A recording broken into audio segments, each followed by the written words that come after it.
Hi ha molts mites sobre l'alimentació de les persones grans. No és cert que no haguem de menjar pa, pasta, arròs o patates perquè engreixen, ja que són una font molt primordial d'energia, però sí que cal fer-ho amb moderació. Es creu que la gent gran ha de menjar sense sal, però si no hi ha cap contraindicació o malaltia, no cal suprimir-la. No és veritat que les persones grans no han de beure líquids per no forçar el ronyó.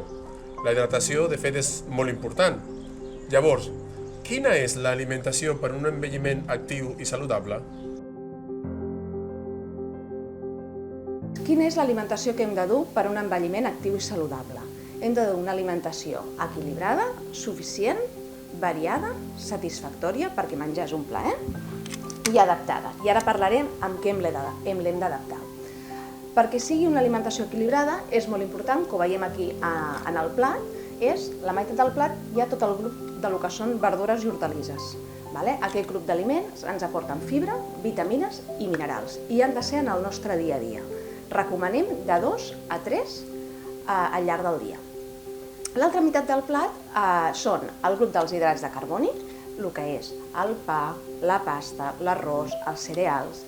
És important que hi siguin també al llarg del dia, per esmorzar, per dinar i per sopar.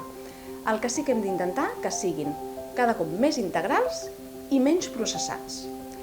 I l'altre grup és el grup de les proteïnes, el que és la carn, el peix i els ous, i les llegums. Aquest grup d'aliments també hi han de ser en el nostre dia a dia i al llarg del dia. És important fomentar tot el que és el peix blau, intentar menjar més carns blanques i disminuir les carns vermelles i tot el que són els embotits. Aquest plat, el que hem d'amanir és amb les grasses saludables, que en aquest cas és l'oli d'oliva, i ha d'estar present. També hi sumarem el que són les fruites, de 2 a 3 al dia, i els fruits secs, que són molt importants, perquè és una grassa molt saludable, i n'hem de menjar cada dia el que ens hi cap en una mà, i sobretot que siguin torrats i crus. Ara bé, un cop hem parlat de l'equilibri, anem a veure què hem de potenciar, com l'hem d'adaptar aquests nutrients aliats que ens ajudaran. Un és la vitamina D. Hem de prendre el sol cada dia 20 minuts perquè ens ajudarà a fixar el calci. El calci l'extraiem de quins aliments? Doncs del grup dels làctics, llet, iogurts i formatges, però també podem extreure calci del que són les verdures de fulla verda, llegums i fruits secs. L'altre important que hem de tenir en compte és el ferro, per prevenir el que són les anèmies. Aquests aliments els traurem de la carn, del peix i també dels ous, però també hi ha una font vegetal que podem treure ferro, que són les verdures de fulla verda, els fruits secs i les llegums.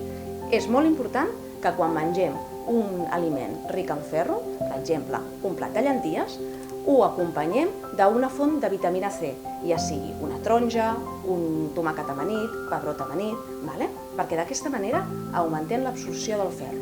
I fins aquí els consells per dur una alimentació equilibrada i saludable per un envelliment actiu, i si teniu algun dubte, sempre podeu acudir al vostre infermera o metge de referència al cap de primària.